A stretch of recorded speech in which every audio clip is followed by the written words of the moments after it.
দর্শন করুন গিরি গোবর্ধন। আপনারা হয়তো সকলেই জানেন যে ভগবান শ্রীকৃষ্ণ 20 আঙ্গুলে গিরি গোবর্ধনকে তুলে গোকুলবাসীকে রক্ষা করেছিলেন এবং ইন্দ্রের অহংকারের পতন ঘটিয়েছিলেন।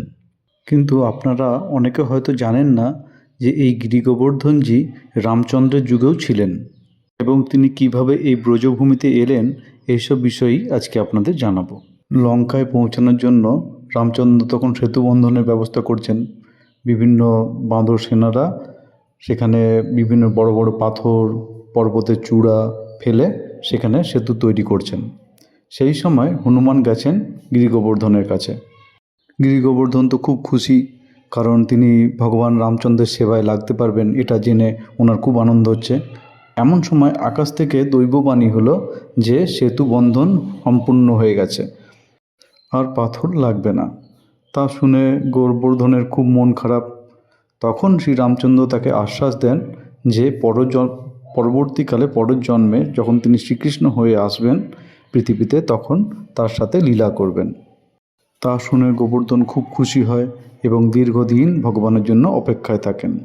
এর দীর্ঘদিন পর পুলস্ত্য ঋষি গিরি গোবর্ধনকে দেখে মুগ্ধ হয়। তিনি ঠিক করেন যে গিরি গোবর্ধনকে তিনি কাশী নিয়ে যাবেন এবং সেখানে বসে মহাদেবের ধ্যান করবেন। গোবর্ধন ঋষির কথা শুনে রাজি হয়ে যান, কিন্তু বলেন ওনাকে যে আমার তো বিশাল আয়তন, আপনি আমাকে নিয়ে যাবেন কিভাবে? তখন ঋষি বলেন যে আমি আমার হাতের সাহায্যেই নিয়ে যাব, তপবলে নিয়ে যাব। গোবর্ধন রাজি হয়ে যায়। সঙ্গে সঙ্গে ঋষি ওনাকে হাতে করে নিয়ে যেতে থাকেন। যেতে যেতে পথে ব্রজভূমিতে এসে উপস্থিত হন।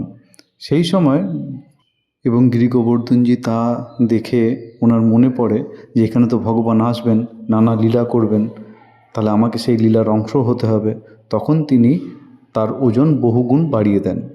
এর ফলে ঋষি বিশ্রাম নেওয়ার প্রয়োজন অনুভব করেন এবং গোবর্ধনকে রেখে বিশ্রাম নেন। এবং তারপর বিশ্রাম নেওয়ার পর উনি যখন আবার গোবর্ধনকে তুলতে যায়, তখন তিনি বলেন যে এর আগে আমার সাথে আপনার কথা হয়েছিল যে আপনি যেখানে প্রথম নামাবেন সেখানেই আমি স্থাপিত হয়ে যাব। আমি তো আর আপনার সাথে যেতে পারবো না, আমি এখানেই থাকবো, এই ব্রজভূমিতেই থাকবো। তা শুনে ঋষি খুব ক্রুদ্ধ হয় এবং গোবর্ধনকে অভিশাপ দেয় যে তুমি তিলে তিলে ছোট হয়ে যাবে, তোমার আয়তন ক্ষয় হবে, তোমার আয়তন কমে যাবে। সেই অনুযায়ী দেখুন আজ ধীরে ধীরে গিরি গোবর্ধন আয়তন হ্রাস ঘটছে। অর্থাৎ একদিন এমন একটা দিন আসবে যখন কলিযুগে শেষ হয়ে আসবে, তখন গিরি গোবর্ধন পৃথিবীর সাথে একবারে মিশে যাবে, ঋষির দেওয়া অভিশাপ মিলেও যাবে। আপনারা বৃন্দাবনে এলে অবশ্যই গিরি গোবর্ধন পরিক্রমা করবেন, এ খুব পুণ্যের কাজ। ভগবানের স্বরূপ হচ্ছে গিরি গোবর্ধন। গিরি গোবর্ধন পরিক্রমা করতে মোটামুটি 4 থেকে 5 ঘন্টা সময় লাগবে হেঁটে।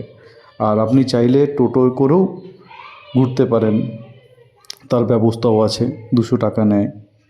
তাই বৃন্দাবনে এলে একবার অবশ্যই গিরি গোবর্ধন পরিক্রমা করে যাবেন।